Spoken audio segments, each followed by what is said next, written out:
Hello guys, and welcome back to Uppercase Academics, and today we are diving into one of the most critical aspects of CapSim, this being the promo and sales. If you are looking to improve on your CapSim game and maximize on your success, you have come to the right place. But first, if you haven't already hit that subscribe button, just hit it and ring the notification bell so that you can never miss our CapSim tips and strategies. In this video, we are going to explore how promo and sales will influence your CapSim success. It is all about creating awareness and accessibility for your products. Just stick around because we'll discuss the sweet spot for your promotional budget, how your awareness will boost your sales, and a trick to optimize your spending for maximum results. Alright, let's talk about the impact of promotional spending in CapSim.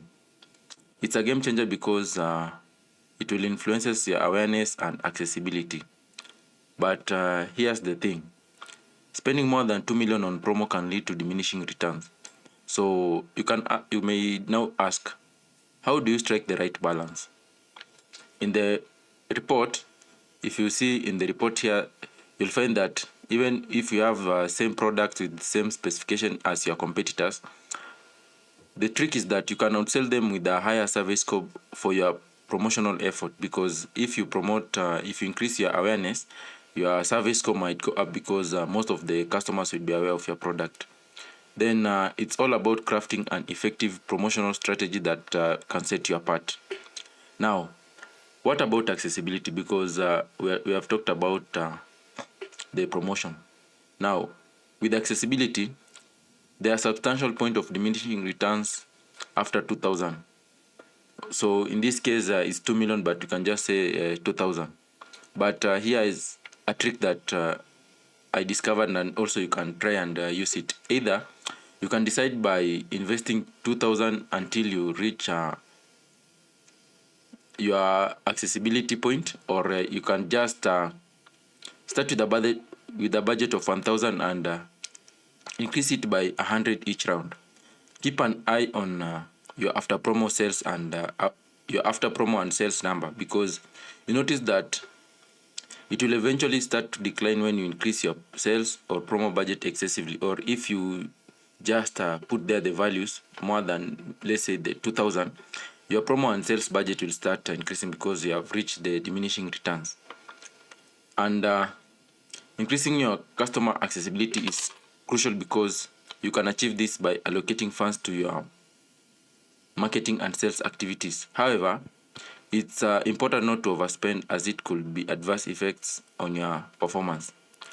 Now that you have the insights, let me now give you the action on how you can do it. So you just come here and put 2,000. So come here and put 2,000.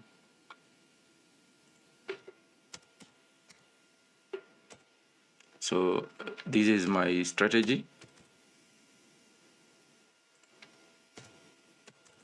Because I'm investing 2 million, so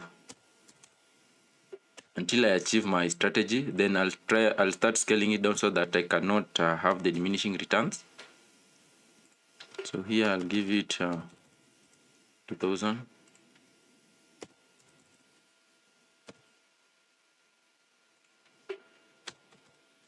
Then I'll recalculate so that you can look at our benchmark prediction. You see if it will, you see the moment we increased on our promo and sales budget, the benchmark prediction went up. Now, before you go, I'll love to hear your thoughts. You can tell me on the comments, have you tried these strategies before, or you have other tips you can share? You can drop your comments on the comment section, and let's learn from each other. That wraps our today's CapSim guide on promo sales. Remember, my go-to advice is evaluate your competition and match their spending. Allocate not more than 2,000 per round. Thanks for tuning in, and if you found this video helpful, don't forget to give it thumbs up and share it with your fellow CapSim players. Until next time, I'm signing off. This is Uppercase Academics.